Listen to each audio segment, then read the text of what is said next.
Okay. Um, so just a little bit about Deep Talk. Some of you have already told me that you already use Godly Play. You don't need to have be a Godly Player to do Deep Talk, but it is inspired by this approach called Godly Play, which basically is a way of sharing. So Godly Play is a way of sharing the Christian faith through presenting stories so that we can enter into it with our head, our heart, our hands, and that we can play with that story and make meaning for ourselves. It's very much about giving agency to the participants in Godly Play. Deep Talk has been inspired by that, so it's got the same values that we enter into stories, that we play with them, we make meaning, but it's not specifically for Christian nurture. So you can use it, you can put any Bible story and use it in a Deep Talk way, so long as it's got a narrative. But you can also use any wisdom stories, stories from different faiths, worldviews, traditions, and put them in the sand and wonder about them. And so it's I think it's a way of how to be with ourselves, with each other, with the world, and discovering and telling our story and our community story to make change really in our communities and in our own lives. I'm involved in using it at the moment, or developing it with a team from Finland, where it's being used in schools, and an Ireland where it's being researched as well, to use it in schools.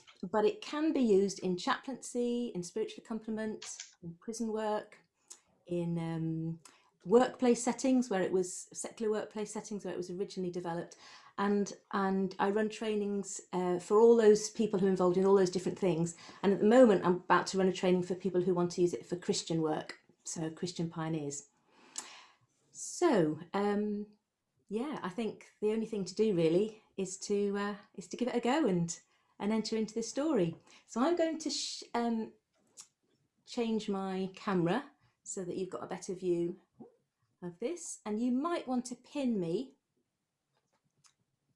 so that you can see the story better. And if you could mute yourselves, that would be really helpful too. There will be a point, and it'll be clear when I'm inviting you to respond verbally or just in your own mind, and then you can unmute yourself if you want to say anything out loud. So here we go. So thank you for joining us together this afternoon. And are you ready for a story? Had some thumbs up. That's great. Thank you.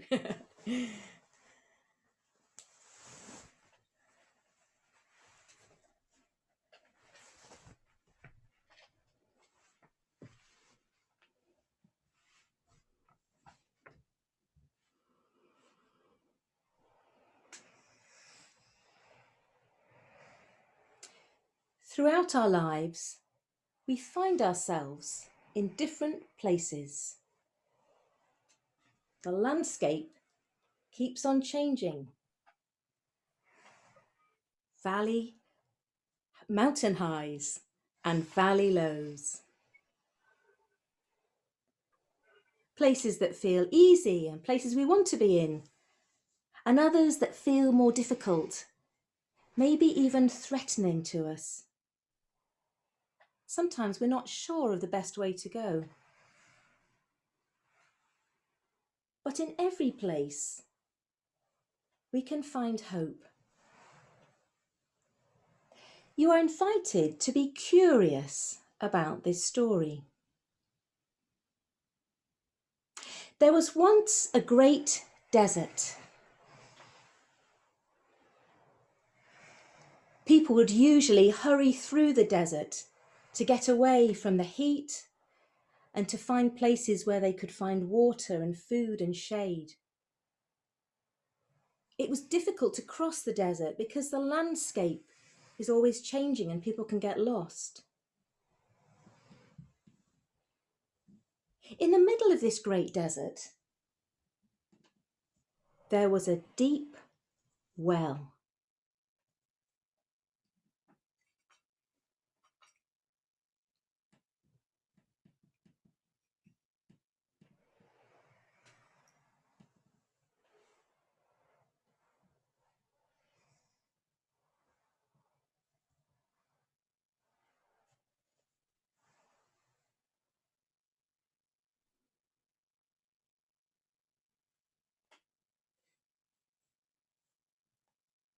One time, a person was crossing the desert.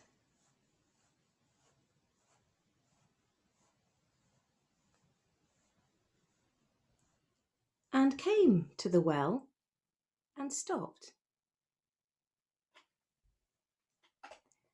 and looked down. But it was so deep that you couldn't see the water below. You could feel the cool dampness rising. But how would anyone get to the water? Most people had hurried along their way. But this person stopped and wondered. Ooh. And stepped on something hard. Uncovered it.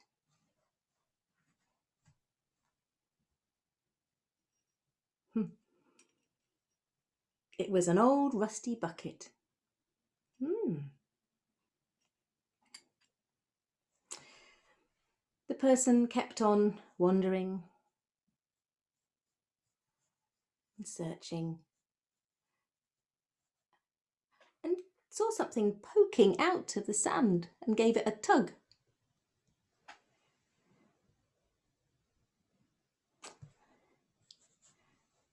Did a bit of digging.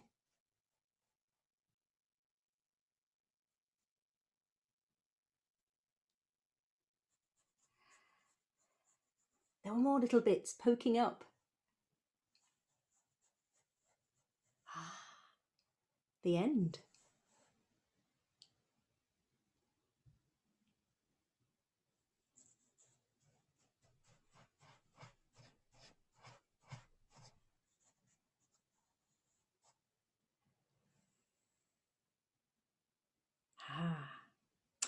The person took the rope and tied it to the bucket.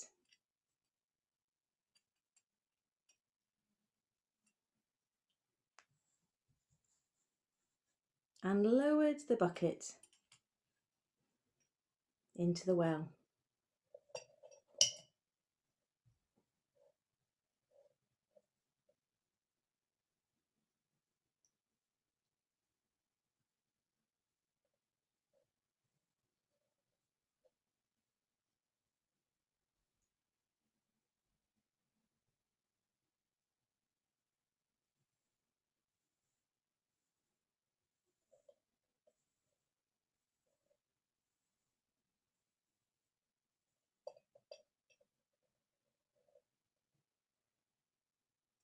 Drew forth the bucket,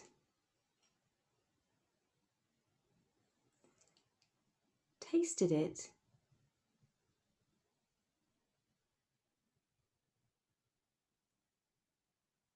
and was changed.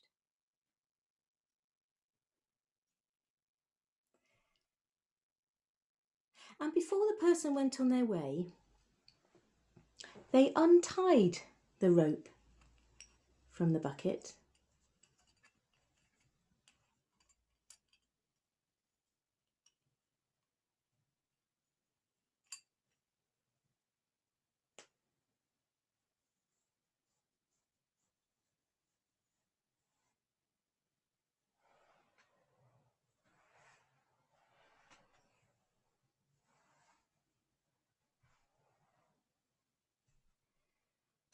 so the next person could also discover how to get the water.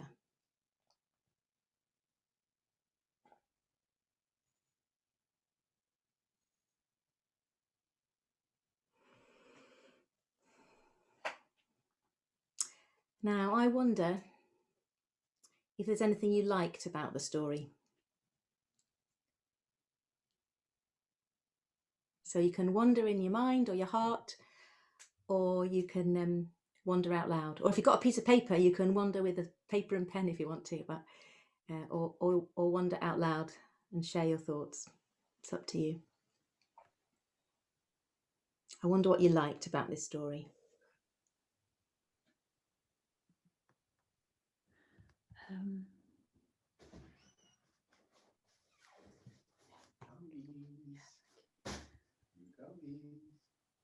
I like the fact that there's a well in a desert, that even if it's the place could be really difficult, there's kind of like treasure or refreshment there.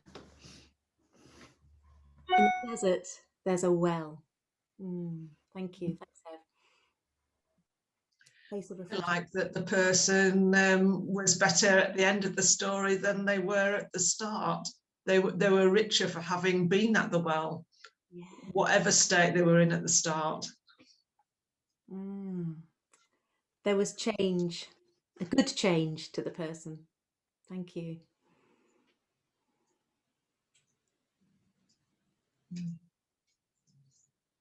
Could you then extend that to the fact that even though he'd been refreshed, he left the landscape as it had been before, and that should be us in a way caring for creation and not. Do you know what I mean? Not destroying something when we've been. I don't know whether that figures now. I've come to verbalise it, but yeah, thank you. So actually, the person left things as they were. Yes. And I get. I don't know whether that, you know, we should make an improvement, but would that have been an improvement to leave the bucket? And I don't know. So are you wondering whether actually the person put the bucket down and the rope, and I guess the winds covered everything over the sand, but you're wondering which you think might be a good thing because they left them as it was. Yeah, I was trying to do a step towards how you can easily go somewhere and actually disturb the balance of creation, you know, but I don't know now I've verbalized it whether it did make sense. Okay, well sometimes we just have to say things and process them and we wonder about them for a long time, but there is that sort of thing, leave only footprints, isn't there? Yes. And actually in the desert you're not even going to have the footprints at the end, are you? But there is that question as to how the person left things, isn't there? Yes. I wonder. I think I kind of like the fact that he learned that he had been changed and learned something by the process of finding the bucket and the rope, and therefore he left that experience for someone else. So the actual experience of going through the process of discovery, that person wanted to leave that for somebody else to experience. Thank you. I really liked that you called them a person. I find it interesting that others have now referred to them as he, but you called them a person, and so left it to me to interpret whether it was me in the story as a she, or who it was in the story. And I really like Glynis's point, because I was sort of struggling a bit with why didn't they leave the bucket and the rope kind of positioned so the next person could easily get to the well. But then I like that thinking of actually, leave no trace. That, you know, we always close a gate after we go through it if we're out in nature, and that interesting idea of for someone else to be able to explore and discover the bucket and the rope, and not to take that opportunity away from someone. Yeah. Thank you. Thanks, Alia.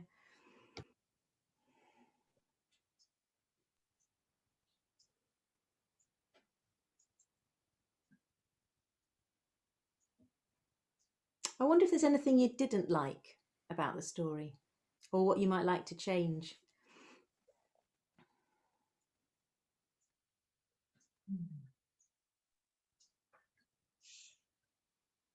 So there is something about, you said, like, so other people had left, and like, could the person have yelled to other people and said, hey, there's water here, look what I found? But there is something, I'm struggling with it because it seems nice to leave it for someone else to discover, but there's also something a little bit selfish about the fact that you found the bucket and rope and now you've hidden them again, essentially, and haven't let other people know that they could get water from that well. And so it's sort of that it's a nice thing because it leaves me questioning and pondering, that tension. But initially I didn't really like it because I thought, why haven't they left it to help someone else? It seems a bit of a selfish thing to do. Mm. So there is that tension in you to think, well, so you mentioned that this person could have just shouted out, "Hey, everybody, there's water here," and maybe there's somebody who's walking past, you know, who might also, but there wasn't any mention of other people, but that you could change the story, and there were other people who maybe she helped, or he helped them, to ask them to help to get the rope out, or gave them water, and they had a big party around this watering hole, or that could be in the story, couldn't it?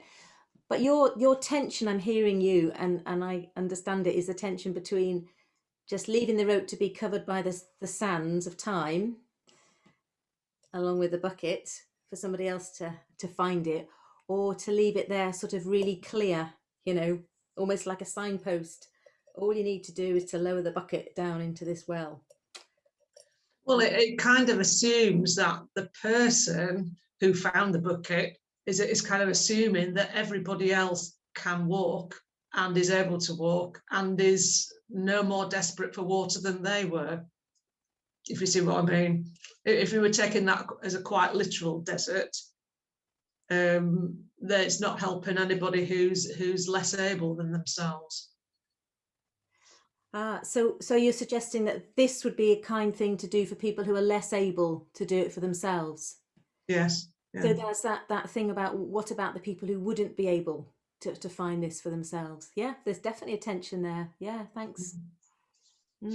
I remember you said at the start that some people like hurried through the desert.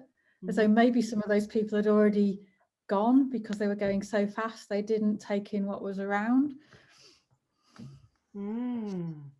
So maybe there's something very important about the way this person approached the well, without hurrying, stopped, wondered. Maybe there's something important there. Lots of questions we're not going to solve. We're not going to have like the answers to things, but it's just, yeah, it gets us wondering. I wonder where you'd like to be in this story, or what part of this story is about you, particularly today.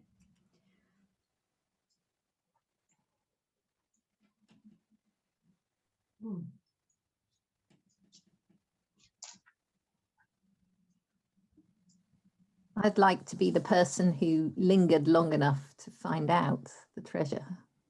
The lingerer, to find the treasure.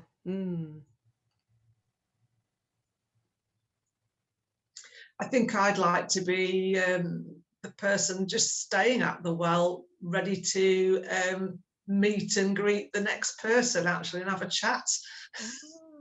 Oh, ready to meet the next person who comes along. Oh, this one looks like they're dancing or skipping. to just come and have a chat. Yay. Thank you. I'd like to throw the bucket of water on my head. Woohoo, yeah. And have fun. Just have fun with it. Yeah. Splashing. We could have a water fight, maybe. Yeah, I like a good water fight. Having fun with the water, pouring it over your head. Ooh.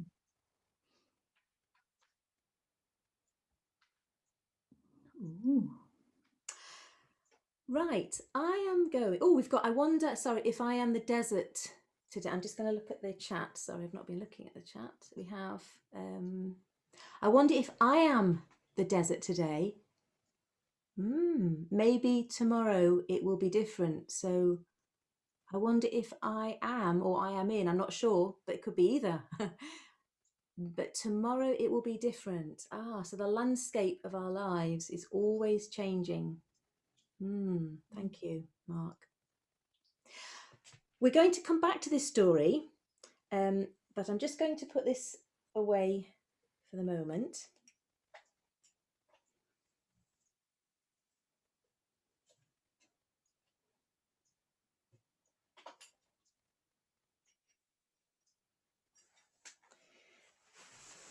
So this was the desert.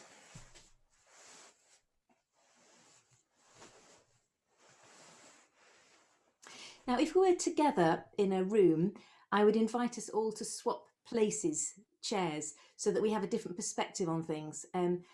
If you can actually move people around on your screen. I think you can drag them around so that we feel like we're sitting next to different people. But anyway, it's just to start looking at this in a different way. This is what we call our community game. So, if this is the landscape of where we are at now, maybe thinking particularly about the children and young people that we're working with, what's this landscape like? Now, you're going to have to, you haven't got hands here to be able to do this with the sand, so you're going to have to tell me what to do. We can just work with the sand. We've also got various things around, so I've got bits of slate and wooden blocks and feathers and sticks and bits of twigs, all felt, all sorts of things. So if you ask, let me know what you'd like in here, then it might be that we'll be able to visualize it as well. It's easier to put things in when you're on the screen to actually see it. So what's the landscape that we find ourselves in right now like for us and the young people we work with?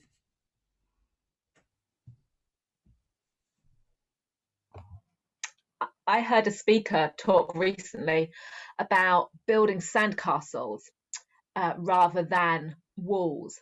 And they were talking about, particularly during the COVID time, that we can't really build big solid foundations in our ministry because we don't quite know what's going to happen. So this idea of holding lightly to things. And so I quite like the idea of sort of making a sandcastle, but like really slowly kind of picking the sand up with my fingers, and bits of it are going to fall out as I make this sandcastle. But I can kind of make a little peak, but aware that, yeah, I'm sort of losing bits as I'm doing it. It's kind of not hugely solid, if that makes sense. Okay. So I'm sorry, Alia, that you can't do this, but I'm having to do this for you. But I think, so to take some sand, but some of it's lost, it's not all, and then we're trying to make, I haven't got it, well, I could use water. If you want me to put some water in, I can as well to make it, just tell me if you do. But we're sort of building up this sort of castle here, but it's not firm, it's not, there's no foundations to it, but it is something there. Is that okay? Yeah. Okay, so we've got this which symbolizes the sort of fragility, the unstableness, that it's not maybe lasting in some ways. Anyway, yeah, okay, thank you. Hi. Hi there. I was just thinking before about a wall, so maybe getting a few blocks and building a little wall, because we can't really touch each other, but somehow we can see over, so there's still communication, but we can't sort of come too close. So some people, some little people, so maybe some people.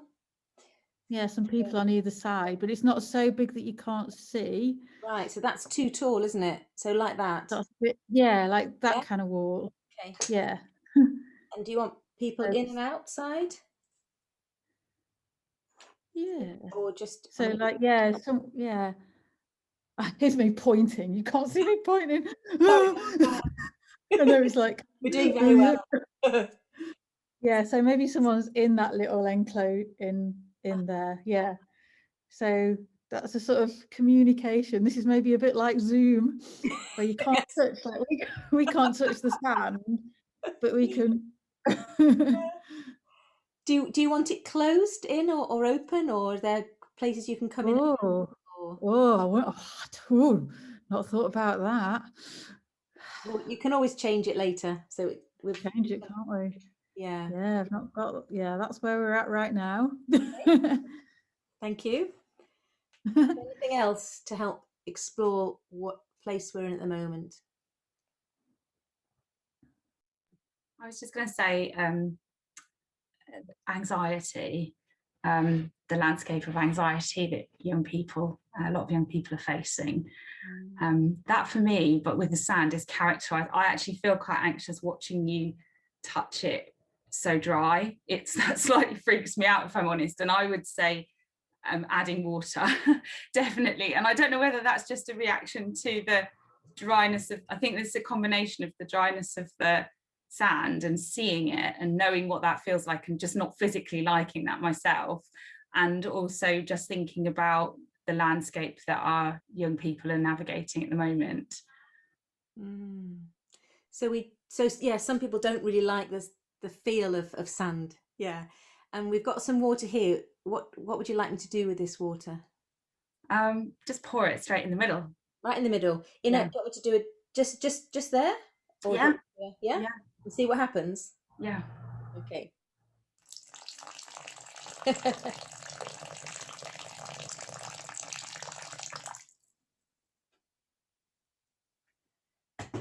Okay. Thank you.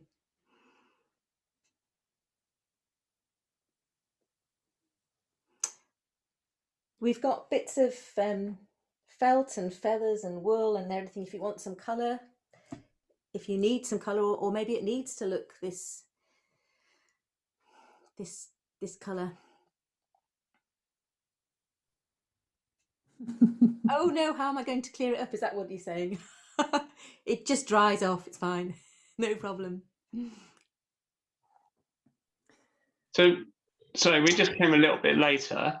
Do we just say where we feel we are in the desert? Oh, so we are going to, at the moment, so we've just had the story of a deep well. Shall I explain what that was? And then, if you can, in a nutshell. So it was a desert and a deep well in the middle, and a person crosses the desert, finds a deep well, and then discovers the hidden rusty bucket and a hidden golden rope, which is all being covered over by sand like this, and takes time, wanders about, finds the rope, pulls it, finds the bucket. Oh, I don't know where I put it now. Here it is. And then lowers the bucket into the well and draws out water, drinks the water, and is changed. And then we're basically looking at the landscape that we find ourselves right in now with our children and young people. So we've already somebody suggested that whatever we're building doesn't have strong foundations at the moment, and it feels like it's just sand sort of coming between your hands as you try and build. And then we've got the barriers that are between people, the social isolation. And then the last one was just the feeling we need some water here as well. It doesn't want to be so dry. So we're building a landscape that is a metaphor really of how we are at the moment. Can I say, Kathryn, I think I really kind of like when you mold the sand in different ways. I really didn't want you to pour any water on that, because I felt like you would. Sound for me that I found hard, hearing the sound of the water. Makes you want to go to the toilet, I think. So I think that maybe the landscape at the moment, I mean, one of the good things about it is that it is malleable, isn't it? That we are finding that we have to do things in a different way. And so actually there's opportunity for change and actually maybe even to play with things. So I was just thinking of how great it was, because I did a Godly Play course with you a long time ago, but how great it was to see you on screen doing Godly Play. And how actually that made it in some ways more immediate and kind of more, I'm going to use this word, in your face, because it is in my face right now, closer, I suppose. But I think that maybe through the video, the kind of movement of the sand was particularly sort of poignant, if you like. So Louise, I think what you're saying is you like the fact that this landscape is always changing, and actually we're able to find new things because of the very difficult year we've had, but actually it's opened up new ideas, new opportunities, would you say? Yeah. In sharing things on Zoom like this, we'd have never done that before, would we? We wouldn't have been at the conference, some of us, because we don't live in Sheffield. So and new ways of doing things like sharing Godly Play or Deep Talk. So maybe the person actually, they were able to find the water the pure water that changed them, because it wasn't immediately apparent, but they were able to find it in a different way. So you just poured the water in the desert there, in a way it's just sort of seeped away and sort of got lost a bit in the sand, whereas the personal chap or whoever it was was changed by the pure water in the well. Yes. So I wonder where you would want to put this well in this landscape. Right in the middle. So Right in the everybody. middle. Can I put it over, Eleanor, can I put it over the wet sand? Or to the side? What would you like? I like the wet sand, sorry. No, that's good. I'll put it next to the wet sand so that we've got both. Yeah. And but if you were playing with this, you could put it in other places. So I wonder then, what is the deep well, or the water in the deep well? What could it really be?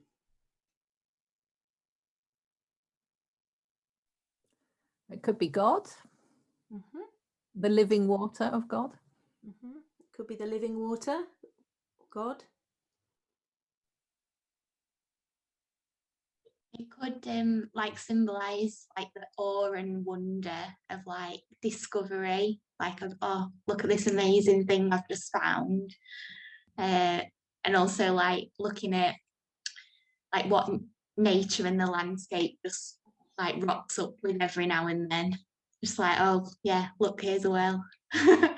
Cool. Like the discovery. The discovery, the ha, wow, wonder, amazement. Come and see, folks. Look at this. Yeah, that sort of wonder, of nature and the well. Sorry, Martin. Could symbolise hope. Hope. This could be hope. So God, hope, discovery, and awe and wonder. It's such a solid structure that it could symbolise solid people in our lives. So maybe it might be a partner or a parent or some really good friends, people who don't get shifted around, don't get moved, who you can always rely on.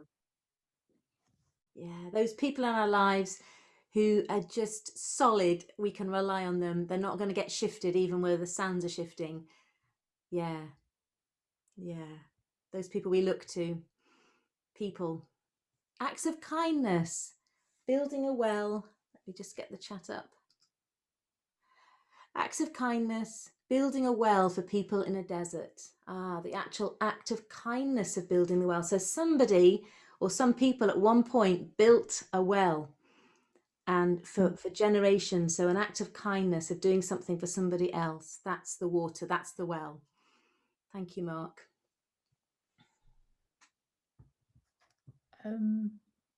I thought love, like we all need love, and other people's love, God's love. Yeah. So love, God's love, other people's love. And it's interesting that the person was changed as a result of drinking that water.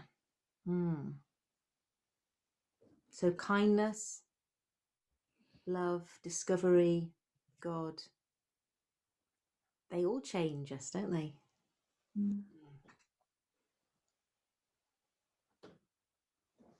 Anything else? Anybody else want to name what this water or this well could be?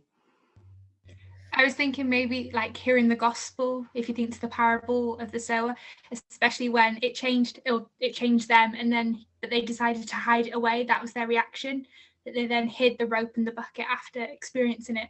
That reaction of like hearing the good news but then not sharing it. Thank you. So that's back to this the bucket and the rope, and whether we leave it on the side for somebody else to just lower the bucket into the well, or the other ending is to just leave it for the sands to cover it over, which you're at the moment interpreting as that's just not a helpful thing to do, not a kind thing to do. And yeah, lots of different ways to think about that. Thank you. So I wonder, so it could be the gospel and sharing the gospel. I wonder what this rope could then really be.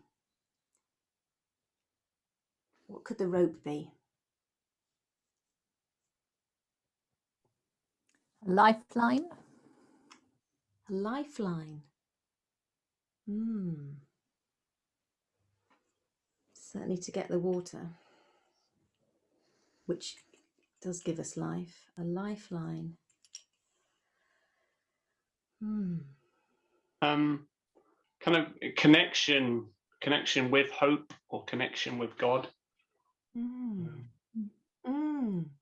So it enabled the connection with the water to get the water out. So connection with hope or God. I wonder if it could be prayer, which is connection with God. Prayer. The Holy Spirit we've got as well. I was going to say that as well, Jess. I was thinking about help. The rope represents help and being the helper, and then the idea that the Holy Spirit is the helper that's always with us. Could I say that the rope could be us?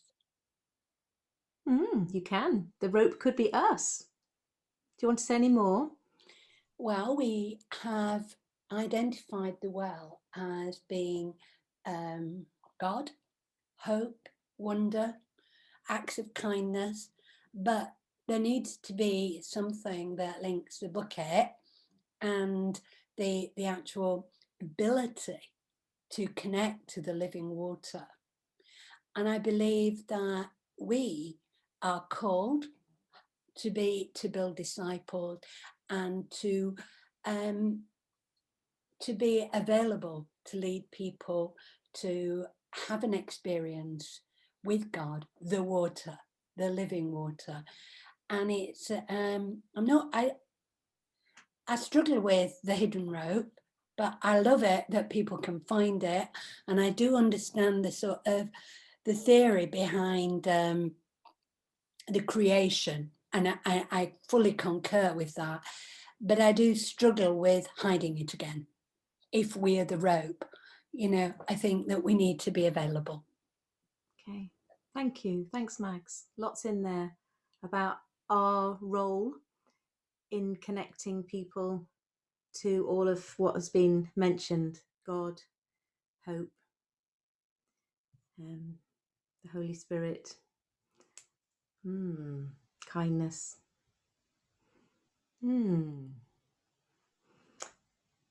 You can carry on wondering about this for ages, and maybe there's work that you need to do on it, and it might be that you'll carry on occasionally. It'll pop into your head as you're on a walk, or you just need to get some clay out or whatever, or some journaling, or I don't know how you play at home or write music, I don't know, but it might be that you want to carry on wondering about this and what it might mean. But I don't know whether to hide this or not. What shall I do? Somebody say what you want me to do with this, because we haven't quite finished with this yet. Where should I put this? I'd like it to be left out for other people to use, but I don't know if that's what everybody else wants. Yeah, don't hide it. I'm going to leave it like that then, okay? Now, I wonder then, if you want to be anywhere in this scene, then you could choose a person. I could place that person or do something. You might want to say, well, I just really want to dig a big hole, and so I can dig a hole for you. Do it. So if you want to do this bit, then I would just let me know which of these people, unless you don't mind which person you want to be and where you want to be. So we've got Mark saying a sun bath, please. Okay, Mark. So I'm going to sunbathe, that should say. Sunbathing. Sorry. Bathing in the sun, sunbathing. Thanks. I was trying to eat and I wasn't really paying attention. With my fingers. That's fine. So Mark is sunbathing. Do you mind which one you are, Mark? I do not care. Just get me in the sun. Right, I'm going to get you in the sun. I'm going to give you a multicoloured one then. And do you mind where you are? No, I just need sun. Sun. Right, let's put you in the full sun. Vitamin D. Okay, you're lying there in the sun. You've put your sun factor on, because otherwise you are going to get different colours. Okay, so there you are in the sun, resting, I guess. Is that right? Or reading a good book or eating or something. Yeah. Does anybody else want to put themselves in the picture? Can I put myself? Yeah. Can I have that lovely rainbow one with its arms in the air? And I want to be on the side of the well. On the side, or like on top maybe. On top. I'm going to make sure you don't fall in. Don't make sure I don't fall in. That really wouldn't be good. Maybe I have to go on the side. Would you prefer to be on the side, or you like risking? Yeah, I know there is fine. Okay, cool. That's so that I'm going to put you here for my benefit. Okay. I don't want to be pulling you out of there. Just so that I can tell absolutely everybody about so the well. You can shout, "The water's here, guys! Yeah. Come on!" Yeah. Okay, Martin, did you have your hand up? Yeah. I'd like to be the orange one with the arms kind of a bit further down. Yeah, that one. Yeah. And then I'm not sure whether I want to be near the person who's by the border, or yeah, just kind of, I don't know, I guess that connection, talking with kind of yeah, I guess after the pandemic, kind of being able to, like, I don't know, connect with people again, I guess. Connecting with people. Thanks, Martin.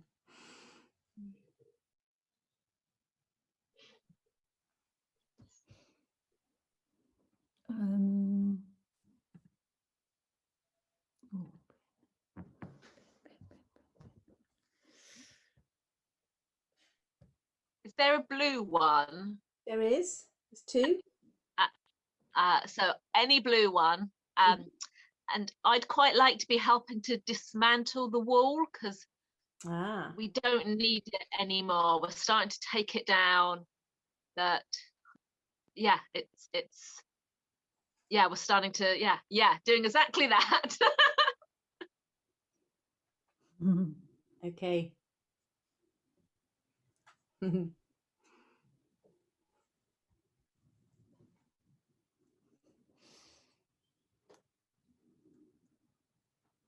Oh, we've got an upside down one here. It's done on your head. Do that. Hev. Can I be the yellow one with arms in the air? Maybe a bit of a dance, but can I go next to Louisa's, which is the rainbow by the well? Is that okay, Louise?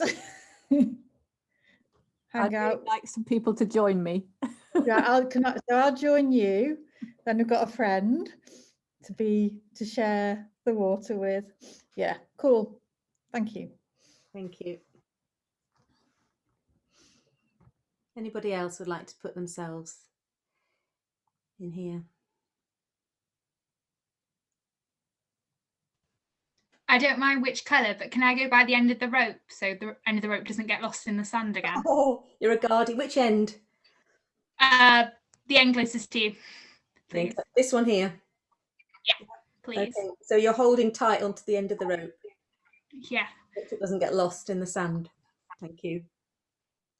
Yeah, could I be one of the brighter colours there? And could I go by the bucket, please? Because I want to be ready to help attach the rope. Thank you. I don't mind what colour I am, but can I be on the sand castle, please, with the shifting sands? Yeah. On top? Oh, there's a dangerous place. Yes, we'll go there, thank you.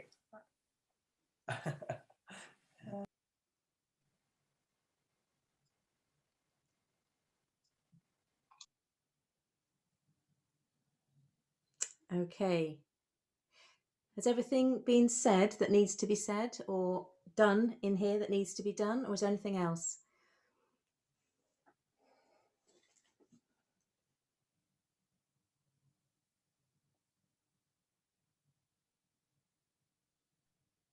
I would go, I have to go in where you poured the water, I think, please.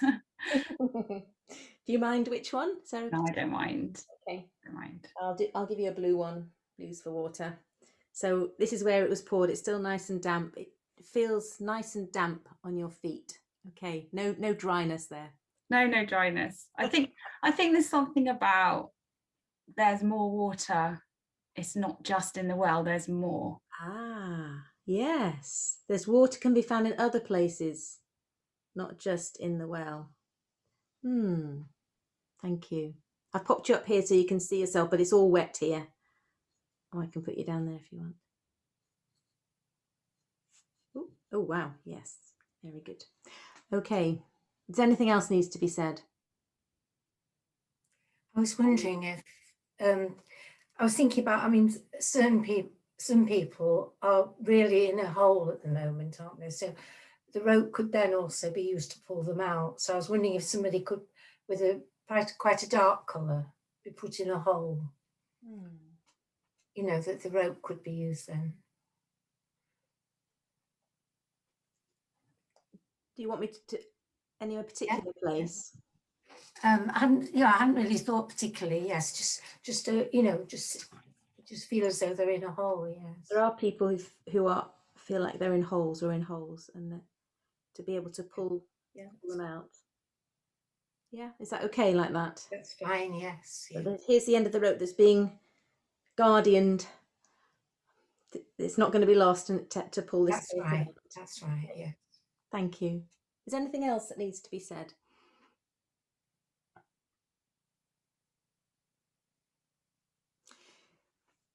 So thank you for everything that has been said and everything that has not been said. Thank you.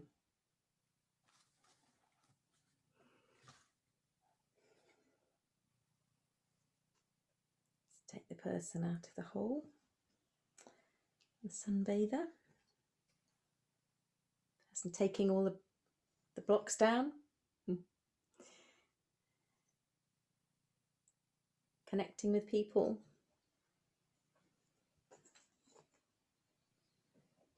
Being right there with the bucket, holding on to the end of the rope. Being in other places where there's water. Just being there, ready to say, here, come on over here, there's water. And being part of that team on top of the sandcastle.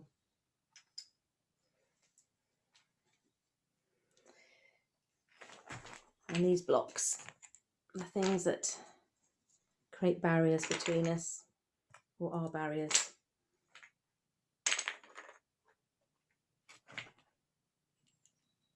The bucket, the rope,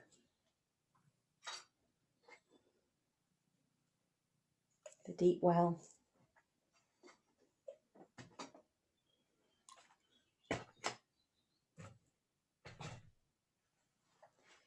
And the places that we find ourselves in.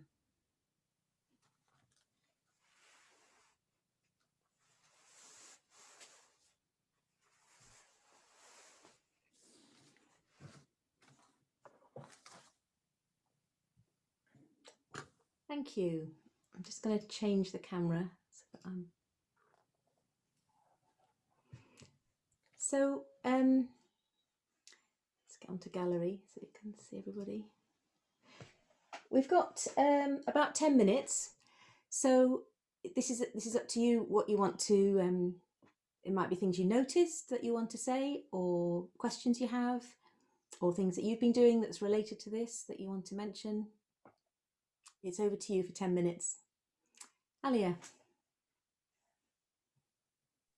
So we were all quite chatty, most of us were, when you asked what do we like about the story, what don't we like, etc.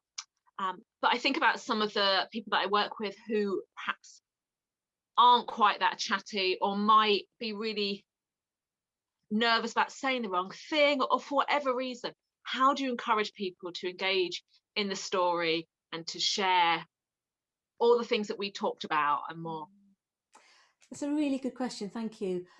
There's a problem with the name Deep Talk because it assumes it's all about talking.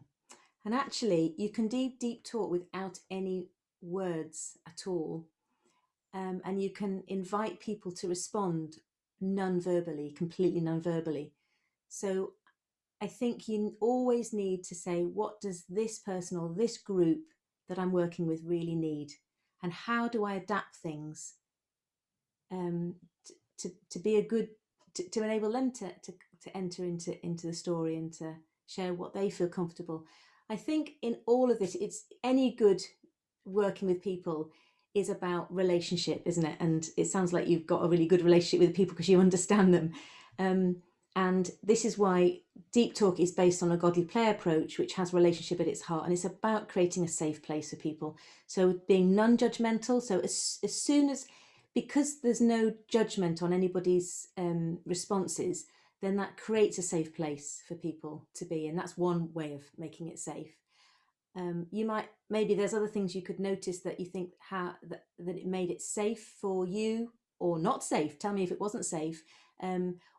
And how that might translate to people who don't work in the way we've just worked.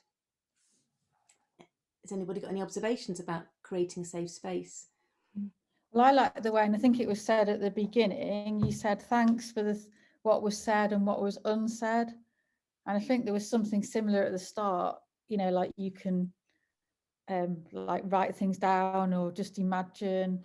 I don't know exactly what you said, but you did give us like, you do not have to speak. I know I probably spoke a few times, but no one was under pressure to say anything. Like you would be in godly play, you would never point at anyone and go, what do you think, so and so? Yeah, so that was made clear. Yeah, thank you. Thanks. It's very much underpinned by good practice, and godly play is a good practice. Just to let you know, this is a book that if you're working with children or young people, some of you will know this. It's just a really great, we've got a thumbs up for Rebecca's children's spirituality, what it is and why it matters. And basically from her lots of experience of working with children and as a psychologist, she uses the acronym SPIRIT so that we create a space which is about process. We're allowing imagination. It's about relationship, intimacy, and trust. And if you've got all of those right, then you've got a space where people feel free and therefore can connect with themselves, with each other, with the world, and with God. And you need those all in place. And that's what Deep Talk does as well. Gives it that spirit base.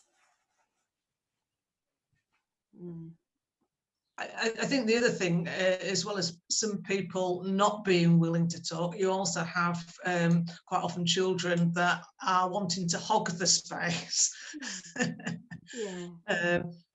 So maybe there is a place for taking turns or lucky dips, or specifically inviting people that you can see are ready to speak, and being able to kind of maybe even pass the baton, a particular, sometimes they use a wooden spoon or something like that they can just pass, and only the speaker who's got the item can speak at once, just to give everybody space to say what they need, but not to hog the space. Yeah. All I can take from my experience of working with children over 14 years with godly play, and we didn't need anything like that, because you're setting up in an unspoken way how we are with each other. And you can, I think there are times when you say, oh Johnny, just let's listen to, you know, Maria over here. You know, you do, there is that role for you as a storyteller to do that. But I wouldn't go down the sort of passing a baton, because then I think that somebody's got the baton. It's like, oh, I've got to talk. This isn't safe anymore. You know, if I'd gone round and said, okay, Hev, now Glenys, now Sarah, you know, then that takes away your agency. So I wouldn't do that. But there may be places for it, but not in Deep Talk or godly play. I like. No, go on. Go, Martin. I was just going to say, I really like two things. One, what is the difference between Deep Talk and godly play? And the other, I really like how you said, is there anything else that needs to be said, or something at the end? Because it was almost like people who were hesitant to say something to them, it really gave them the opportunity to say something later on. And so, yeah, really good at encouraging those who may be hesitant. Thanks, Martin. Yeah, so I'd said a little bit at the beginning about the difference, but just to say very briefly, godly play was developed by Jerome Berriman as a method of Christian spiritual nurture. originally for children in churches in America, then it came to Britain, and like in Sheffield, I've been doing it for 13 years, week after week, with children. It's also been used in schools, but it can be used in other places. Deep talk is not specifically about Christian spiritual nurture. We use any stories from any religions, any world faiths, any cultures. You can use Bible stories and tell and nurture people in the Christian religious language system using deep talk, but it's a different sort of curriculum from Godly Play. And then the other thing I didn't mention, but you can blend the two. So you can do a bit of sort of the deep talk way, but then give people a chance to just respond freely. So I could have stopped after we'd said, where are you in the story? And they said, okay, you've got half an hour now. However you like, go and respond to this story. You could go for a walk, write a poem, do something in clay, I don't know, dance around the room, whatever you want to do, respond in your own way. But we did what was called a community game. So we responded together. And in schools, what we're doing is we're developing something which is a little bit of a mixture of both. So it gives children freedom to play, but also freedom to talk together about the story. Yeah, if that answers. But do contact me if you've got, if you want to find out more. We do training as well in it. And so, yeah. And there is a new Facebook group opening for Deep Talk. So there'll be some activity on there. An event. And there is a Deep Talk WordPress site as well, which is being improved at the moment. So thank you ever so much for everybody coming and joining in and making this work on Zoom. So thank you very much. Good to see you. Bye-bye.